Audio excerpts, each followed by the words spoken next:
Road के जो डंगे थे, जो रोड की डंगे जो अपने सब ने डंगों का काम करवाना नहीं किया। The Jammu Kashmir news time में आप सबका बहुत बहुत स्वागत है। जिस तरह से आप सब जानते हैं, रियासी से लेके टोट तक का जो रोड है उसको एक बहुत बड़ा नाम दिया गया है, जिसका नाम है शहीद कमल किशोर। और वहाँ के कुछ लोगों का कहना है पिछले दिनों में जो बारिशें हुई थी, बारिशों के बाद जो उसमें जो पसियाँ उठाई गई हैं वो आधे रोड से ही उठाई गई।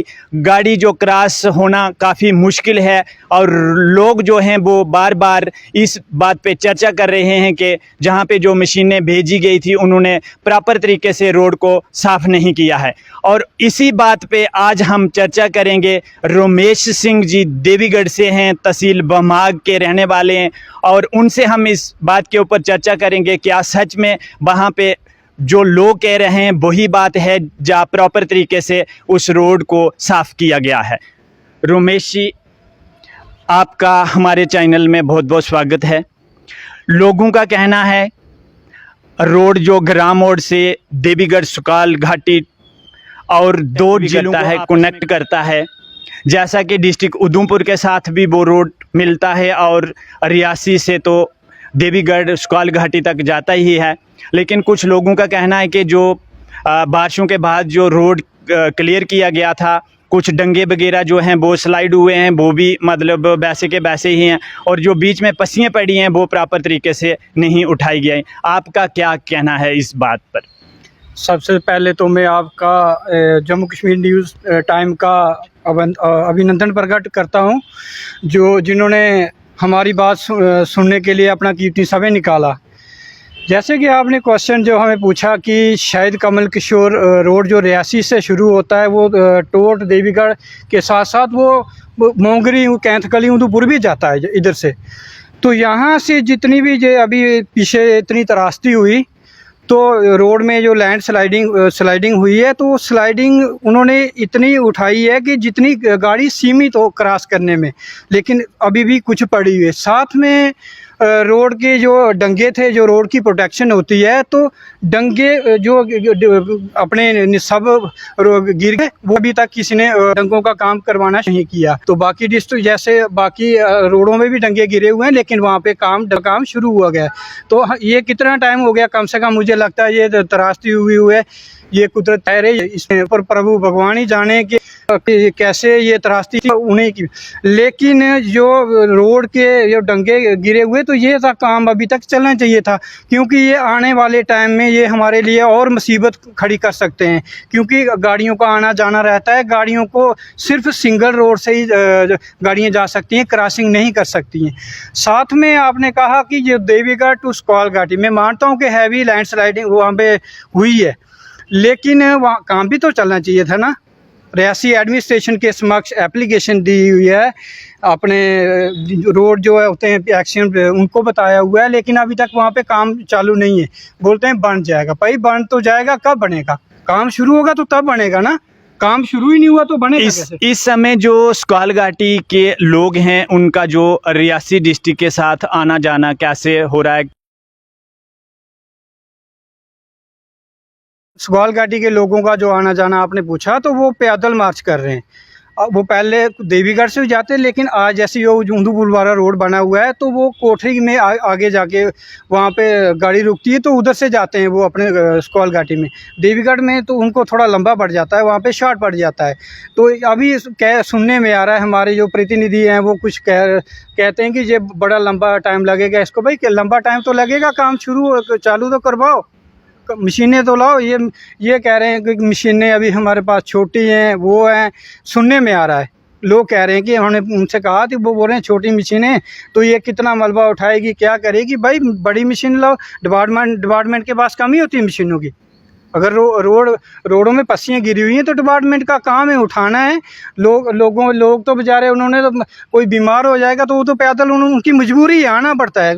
अगर 1-1.5 घंटे का पैदल रास्ता हो तो वहाँ पे बंदा जो को बीमार होगा, कोई डिलीवरी होगी, हॉस्पिटल में आने के लिए उन लोगों के लिए तो बहुत परेशानी इस टाइम आ रही है। तो हम चाहते हैं, हमने एडमिनिस्ट्रेशन के समक्ष भी ये एप्लीकेशन दी हुई है, पर इस रोड को जल्द से जल्द देखा जाए। देवीगढ़ स्क्वाल घाटी के लोगों को बहुत दिक्कत हो रही है आने जाने की। भाई अभी तो हमने 5 दिन हुए हैं एप्लीकेशन दी हुए, तो देखते हैं डीसी साहब का उस पर क्या असर आता है। अभी तक जितनी भी तराशी हुई तो मैंने डीसी साहब को कहीं देखा नहीं है कि दिमाग हो या कहीं भी दौरे पे गए। लोगों की परेशानियां क्या हैं, लोगों के मकान गिर रहे हैं, ज़मीनें ख़त्म हो रही हैं। तो मैं चाहता हूं कि डीसी साहबा तो इस विषय को थोड़ा गंभीरता से ले। जो तराशी हुई है, लोगों का बहुत सारा भारी नुकसान हुआ है। और देवीगढ़ के साथ एक दराबी गांव है, तो जैसा आप कह रहे हैं कि स्क्वाल घाटी का जो रोड था वो पूरा डैमेज हो गया है, लेकिन सुनने में आता है कि दराबी कोई किसी साइड से रोड ही नहीं जाता। उन लोगों का आना जाना जो है वो किस तरह से वो अपने रियासी के साथ अपना कनेक्ट किस तरह से बनाए रखते हैं? देखिए जी, मैं आपको बता दूं कि दुनिया आजकल चाँद पे बैठ गई है, जाके आसमान में बैठी हुई चाँद। लेकिन उन लोगों का जीना आज भी, मैं कहता हूं कि जैसे बंदर पहाड़ी पे जाते हैं ना, तो उन लोगों का जीना इस तरह है। वो एक बीच में नाला है, नाले में अभी जो पीछे इतनी बड़ी जो बरसात का मौसम हुआ तो पानी है, उस नाले को उन लोगों ने क्रॉस करने के लिए 3 दिन 2-2 दिन वार ही रहना पड़ता था, क्योंकि वो बीच में नाला है। तो कुछ घर इस साइड है, कुछ घर उस साइड है। तो मैं आपको एक छोटी सी वीडियो दिखाता हूं कि वहां के लोग किस तरह उस नाले को अपनी ज़िंदगी जोखिम में डाल के नाला क्रॉस कर रहे हैं। ये देखिए, मैं आपको एक थोड़ी सी उसकी वीडियो दिखाता हूं दराबी की। ये देखिए किस तरह से ये व्यक्ति उस नाले को पार कर रहा है। तो उस वहाँ के बच्चे भी हैं, स्कूल जाते हैं। जब ये ऐसा नाला, मैं चाहता हूँ कि एडमिनिस्ट्रेशन प्लस गवर्नमेंट को भी देखना चाहिए कि ऐसे लोगों को एक ब्रिज की ज़रूरत होती है। तो इन लोगों को ब्रिज की बहुत बड़ी ज़रूरत है। मैं चाहता हूँ कि एडमिनिस्ट्रेशन के समक्ष की ये अपने डीसी साहब से कि वो भी देखें कि कैसे ये लोग इस नाले को पार करके अपने घर जा रहे हैं। क्या होगा इन लोगों का, ये कैसे ज़िंदगी जी रहे हैं। मैंने सुना है कि लोग आसमान में बैठे हैं और ये तो बेचारे अपनी ज़िंदगी जोखिम में डाल के जा रहे हैं। जिस तरह से बाकी हर जगह पे हेलीकॉप्टर के द्वारा राशन पहुंचाया गया, लेकिन आपको क्या लगता कि दराबी में भी कोई, देवीगढ़ में भी कोई हेलीकॉप्टर के जरिए राशन उतारा गया? लोगों ने किस तरह से इस बारिशों के चलते जो अपना राशन वगैरह का किस तरह से उन्होंने अपना गुजारा किया होगा? देखिए, हेलीकॉप्टर के थ्रू राशन उतारा है, मैं बिल्कुल सहमत हूँ इनसे। लेकिन जब रोड बंद था तो तब हेलीकॉप्टर क्यों नहीं चला? जब रोड बंद था तब हेलीकॉप्टर क्यों नहीं चला? जब रोड में पस्सियाँ उठाएंगे उसके बाद हेलीकॉप्टर के साथ लोगों को राशन दिया गया, अच्छी बात है। जिन लोगों को बेचारों को ज़रूरत थी उनको राशन दिया गया। लेकिन जब रोड बंद था तब देना था ना हेलीकॉप्टर के थ्रू।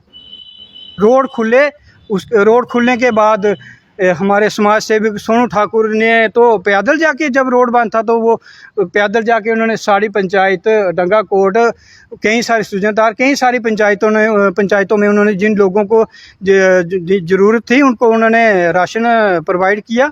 लेकिन ये ठीक है, कह रहे हैं कि मौसम में सुनने में आ गए, मौसम ठीक है। मौसम ठीक था भाई, मौसम ठीक था, सिर्फ रोड बंद थे, मौसम ठीक था। अगर देना था तो पहले ही जब रोड बंद थे तभी लोगों को जाके राशन देना था, क्योंकि ग्राम में रोड कनेक्टिविटी ना होने से दुकानें कितनी होती हैं, वहाँ पे भी गांव पे राशन ख़त्म हो जाता है, बहुत सारी चीज़ें ख़त्म हो जाती हैं, लोगों को बहुत सारी दिक्कतें आती है। तो ठीक है, उन्होंने राशन दिया, मैं उसमें हम सहमत हैं। लेकिन दराबी में भी अभी तक क्या पता राशन मिला, अभी मुझे सुनने में आया कि नहीं मिला नहीं है। रमिंडी हो गया, स्क्वाल घाटी के लोगों को शायद नहीं मिला है अभी राशन। तो ये साड़ी में मिला है, सुजनदार में मिला है, ठीक है। देवीगढ़ के लोगों को मैं नहीं समझता हूँ कि ज़रूरत, जिन लोगों को ज़रूरत होती है राशन, देवीगढ़ के लोगों को फ़िलहाल अच्छा टाइम गुजारा हो रहा था। हम तो चाहते हैं कि भगवान सबको सुरक्षित रखे, राशन मिल जाता है यार, एक दूसरे से लेके हम अपना टाइम गुजारा पास कर सकते हैं। लेकिन किसी पे इतनी जितनी ये पीछे कई परिवारों पे जहाँ ये त्रासदी हुई है, तो ऐसी त्रासदी किसी पे ना आए।